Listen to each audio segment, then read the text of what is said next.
Quaid Azam Part 384.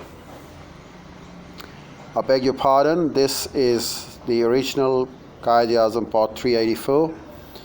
The previous video was 383, but I mispronounced it as 384. So please accept my apologies for the same. Quaid Azam Part 384 in original. Quaid Azam Muhammad Ali Jinnah's own views or response on some of these aspects, for they continue to assail us still, plus the ease and the off-handed insouciance with which he so often responded to some of them, is greatly worrying.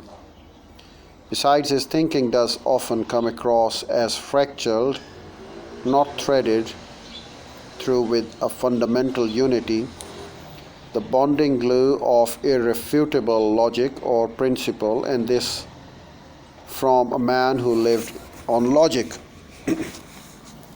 In a press meet on 14 November 1946 in New Delhi, Jinnah, when asked about the future of the communal situation in yet-to-be Pakistan, had said that this tension which exists, that one nation is going to rule the other, will cease.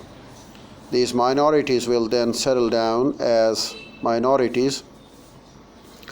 They will realize minorities can live only as minorities and not as dominant bodies. There is deep irony here, minorities only as minorities. What then of the examples of the many demands, special status, parity, etc.? Once they realize they have to live as minorities, then I think you will have really a stable and secure government in Pakistan and Hindustan. Why should there then be a national quarrel? The position is reduced to a much smaller plane. That is, how best can the minorities be protected and safeguarded in two states? Unless you say we are reduced to bestiality, I do not see any reason why the Muslim minority, say the majority in Pakistan, should not deal with the minorities in a most generous way.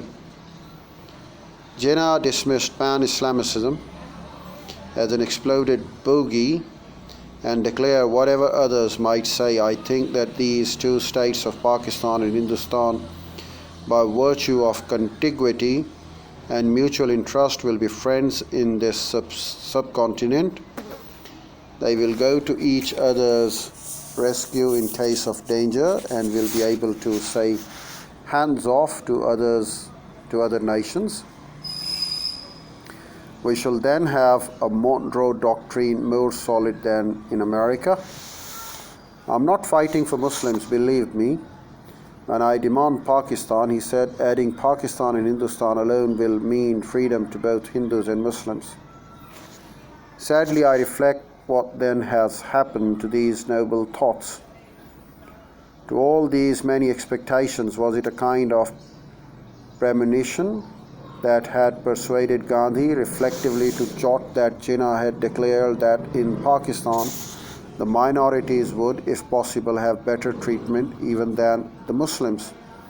There would be no underdog, no upper dog, if the Muslim majority provinces, where it was as good as Pakistan, became wholly independent of the British power and realized that ideal set forth by Jinnah in practice, the whole of India would welcome such an order no matter by what name it was called, and the whole of India would be Pakistan.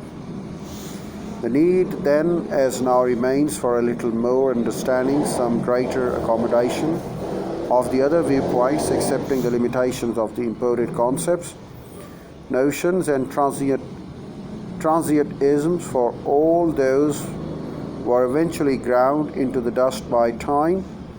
Indeed, by the very Indianness of India, it is not as if India had succumbed, rather time subdued us.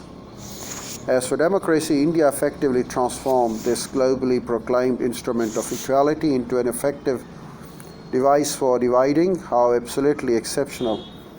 Remarkable also that this whole question of reservation for Muslim or any other as means of affirmative action, as a supportive uplifting of those that are disadvantaged, we converted this also into an instrument of creating new, permanently compartmentalized identities, comparative preserves of new privilege.